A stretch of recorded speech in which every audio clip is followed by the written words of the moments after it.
Okay, Blizzard just saved the war within. We got massive changes to loot and how you can obtain 636 item level gear, weekly events like the Dark Moon Fair and the Wrath the Lich King Timewalking, Mythic Plus changes, raid updates, and so much more. My name's Skyy from the Comeback Kids. We got your Saturday morning news today. Grab a cup of coffee, sit down. We got a lot to discuss. Okay, diving right into the news, the second week of October has been a pretty big one so far. In-game right now, we actually are in the middle of the Wrath the Lich King Timewalking event. This is only going to be here until the 15th of October, but boy oh boy, if you haven't already, you gotta run Ulduar. Something a lot of players overlook as well is that you can actually grab both of the weekly Timewalking quests, one of them from Dornogal and the other from the questing hub in Dalaran, and complete both of them at the same time just by completing the Timewalking raid.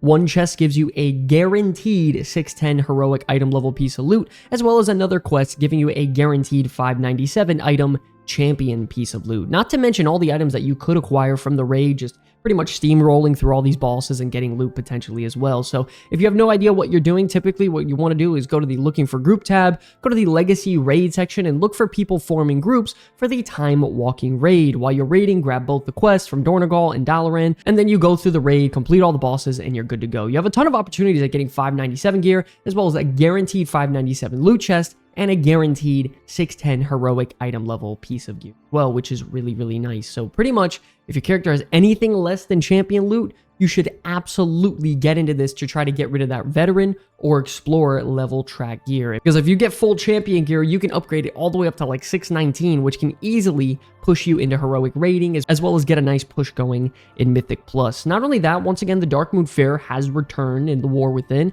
and it is in town again. This gives you a couple of catch-up opportunities in multiple ways. First of which, of course, is the Dark Moon Fair XP and reputation 10% buff. You can either ride on the carousel or buy the hat, which just cost a few tickets. And this is very big for turning in that weekly quest to earn some extra reputation for your renown, or you could level up some alternate characters just a tad bit quicker. Additionally, you also have your monthly Dark Moon Fair profession quest that gives you +2 to your dedicated profession skill, as well as +3 to the knowledge that you can gain as well. So pretty much what I've been doing is just simply going across all my characters, quickly banging these out in like 2 or 3 minutes or so, and then earning a good amount of rewards for pretty much doing a couple minutes of work, which is very big. So definitely go out there, make sure you handle your business.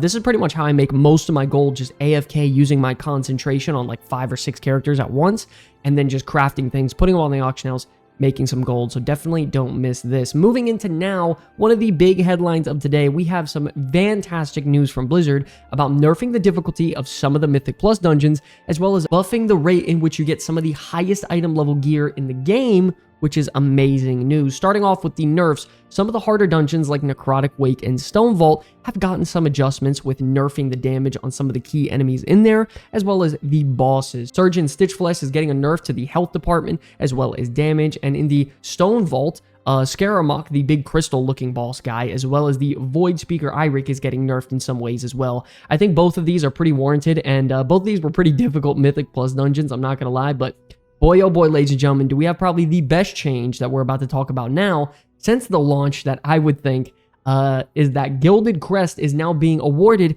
at Mythic Plus 8 rather than Mythic Plus 9. Now, if you have no idea what the hell I'm talking about, you got to listen up carefully, because this is how a lot of players are getting 636 item level gear relatively easy. The whole idea is that if you earn enough of these Gilded Crest, which are awarded from completing Mythic Plus 9 and onward, as well as Mythic Nurabar Palace raid, you can use these and your Spark, or just simply recraft an item, to convert it into an 836 item level piece of equipment, which is absolutely massive in increasing your damage potential. The problem is that clearing a Mythic Plus 9 was pretty damn difficult on its own, but having to clear it up to like 8 or 9 different times on its own to get all the crest just felt impossible at this point. So God forbid somebody leaves or rage quits, bricks the key, or you simply just don't finish in time. Your key then gets demoted down to an 8. You get back in that 9, and then you pray you get that one done as well. It seems like Blizzard took notice of this process, because they actually toned it down, and rather than it now being a +9 to get the crest, it's now toned down to a +8, which is actually a very big deal. The rate and progression at which we've gotten gear since launch has always been very smooth between, delves and raiding and Mythic Plus, but now that we start heading into the end game of the hero track gear and onward, the progression really slows down. It feels like you're rarely getting pieces. Now that we're able to acquire these quests much easier, it's going to mean getting your 836 item level weapons much easier. It doesn't seem so impossible. So a very big win here. You take these crests, go to the enchanting vendor near the front of Dornogal, transfer it into the crest. Bada bing, bada boom, you can get it crafted. Additionally, they also increased the duration of the buffs granted by Xal'atath's Bargain, which was a couple weeks ago, by an additional 10 seconds. And they even nerfed Xal'atath's Guile to increase enemy health and damage by 10%, which was previously 20. So things are going to be getting a lot easier as we move through the weeks. Okay, now before we move on to the next segment, to the thousands of you watching this video, I need you to listen to the next question very carefully because it's actually really, really important. Is the Mythic Plus scaling this season in the War Within too difficult, or is it too gate-kept by some of the higher-end players? Now, I need everyone to be honest with ourselves here because this is a very critical foundation of content when it comes to the end game of retail WoW, is, you know, obviously Mythic Plus. Personally, I'm a player that does have availability to play the game a lot more than average people. I can play 3, 4, 5, 6 hours a day if I really wanted to. And, you know, after finally reaching over 2K Mythic score on multiple characters and even breaking 2200, almost 2300 on my main, I gotta tell you, it was a hell of a grind. It wasn't something that was easy at all. It was quite difficult, actually. Not only that, I also had a tank as a friend with me and another DPS buddy queue with me to find groups to sort of fill in the key about half the time because I only needed to just simply find a healer, so it cut out that time in half. I only needed a healer, I had my tank, things were much quicker. My question is, how does it feel for the casual player, the player that can only play a couple of hours a day, the player that has a job and busts their ass all day at work, comes home and they're tired, and how does it feel looking for a group completely solo? How does it feel to be someone who isn't a content creator and someone who doesn't have a community to play with? Because I'm really interested to hear how it is for the player that's completely on their own. From my interpretations of trying to do it completely solo, it was really exhausting. Let me put it into perspective for you. My character is 615 item level elemental shaman that has a 2200 plus rating in Mythic Plus. And listen, I'm non-stop getting declined in groups for what feels like almost an hour each time I try to get into a group, or I get lucky enough to find one. You know, God forbid I finally get in a group and then somebody rage quits. We continuously wipe and brick the key, and then everyone just ends up giving up. We end up not finishing, or, you know, we end up not completing in time, which is very normal. My point is I think the difficulty bracket between each level of key you advance is a bit too steep for the casual player, and honestly, I would think it's a nightmare for some of my viewers like you all out there. So here, listen, here's your chance to voice your opinion and let me know what you think. If this is the case where it's that bad to where the majority of people think so, I will make a dedicated video on this issue, talk about it really in depth on some of the, you know, positive, negatives, and some things they can do to improve it on what's going on. Moving on now to some news about the Nurabar Palace raid. It looks like we are getting our continuous 3% raid damage buff increase starting next week. The Finer Things quest is actually now available inside of the entrance of Nurabar Palace, which will require you to collect 16 Nurabar finery to complete that said quest. Each one of these fineries drop off of each boss individually, so pretty much the idea is after you clear all 8 bosses, you get 8 out of 16, you get the next set of, you know, 8 bosses next week, you get it all, you turn it in, and you get your 3% damage buff starting next week. A nice little visuals on screen here. You simply kill the bosses, earn the quest requirement, turn it in, get your stacking reward. Bada bing, bada boom, you're good to go. Additionally, it is Warbound wide, which means you only need to do this once per account, and you'll get it on all your characters, which is a big W as well. Not only that, for all you rich bastards out there, the Mythic Raid BOEs can now be sold on the auction house. So if you have a buttload of money, you can actually take yourself to the auction house now and get a wide variety of gear to upgrade your character a little bit.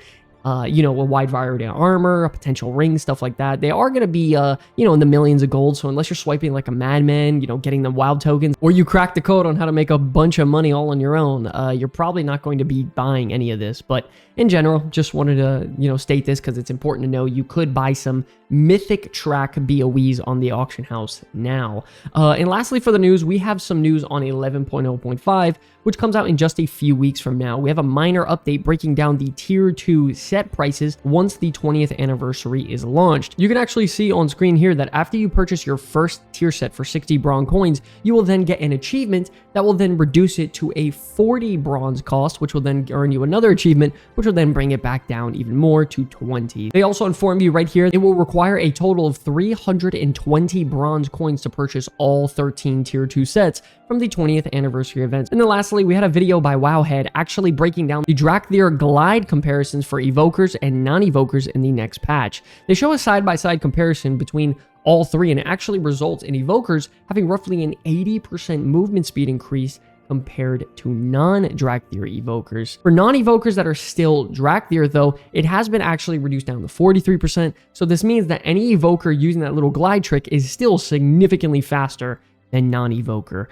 Just know also that this is still being tested and determined by Blizzard on what the numbers are actually going to be on the PTR, but this is simply them just, you know, testing it out, their latest iteration, and I just wanted to inform you all. So listen, if you're a hunter, mage, priest, rogue, warlock, or warrior, this could definitely be an angle for you to get some extra movement speed, and would highly recommend it for classes like warlock, priest, or even warrior out there, because there are some points in raids where you are lacking the mobility, and it could be nice to use that for dodging mechanics. But okay, ladies and gentlemen, this is going to wrap up today's video. I know it's a little bit of a short one. I thought the changes to Gilded Crest were a really, really big deal. Just wanted to put a video out on this. I'm just still a little bit worried that for the casual player, it is kind of hard to progress through Mythic Plus and get some of the best gear in the game right now, and I think it takes way too much time investment, and I think people might get sick of it. Let me know what you all think about it in the comment section below. I'm dying to hear your thoughts.